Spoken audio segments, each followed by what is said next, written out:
Hey people, Jim from Discussions in the Afterlife.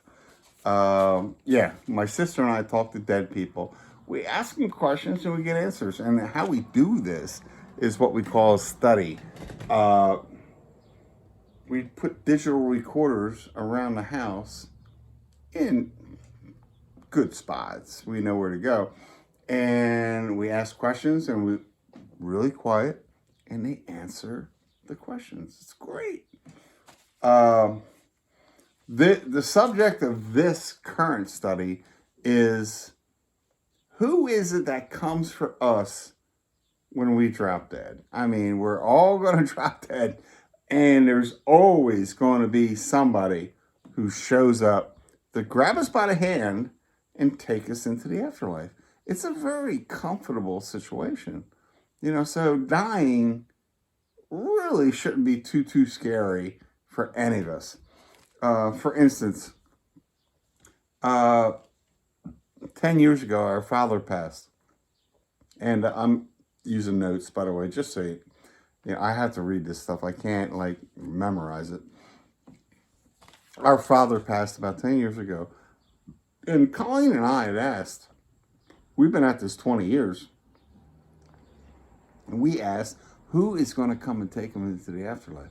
And here, it's Tony Pacelli. Tony Pacelli was a drinking buddy of our father's back when he was in his 20s. When he was in his 20s, I'm the oldest of the family. I do not remember Tony. So our father and Tony went their different ways in their 30s, but still, he was the guy that came and grabbed our father by the hand and took him into the afterlife. Another instance is my friend Margie, who does this with the recorders. Her mother Carol was getting ready to pass away. It was obvious. We were all friends. We knew, and Margie asked who was going to take her into the afterlife, and her grandmother was recorded from the afterlife. Margie's grandmother was recorded saying it's going to be her sister, Marilyn. I'm like, that's just beautiful. So, but anyhow, Colleen and I just did a study. Colleen put recorders around her house and asked a few questions. And I'm going to give you the details. Colleen asked, how is a person chosen to help someone upon their death? A man near the powder room, a person you know, which makes sense. Colleen and I learned that 10 years ago. A female near the steps, a woman near the steps says, let them know that they want to be collected. That's you, people. You need to know that you do want to be collected. You don't want to be stranded. You don't want to be zipping around in space by yourself. And how is a person chosen to help someone upon their death? A woman near the dining room, there's a plan. Well, yeah, we know there's a plan, but she's not giving us much detail. The next question, what happens if no one is there to help you cross over? A woman in the dining room responds, you already received this service natural. Well, the woman is telling Colleen that this is automatic. It happens. Just there's no doubt.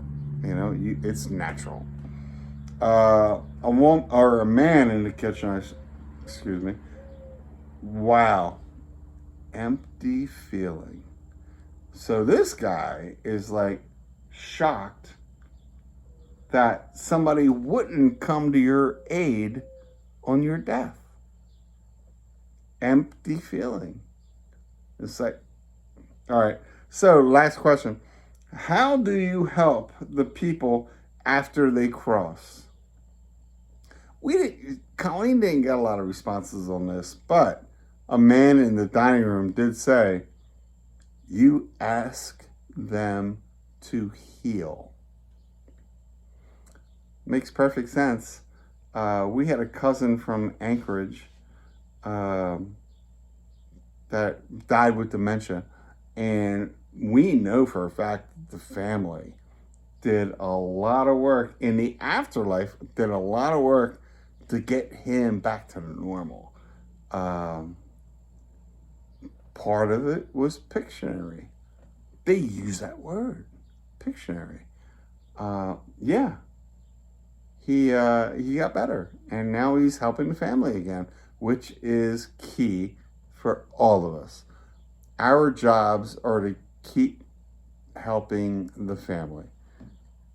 I'll talk to you soon.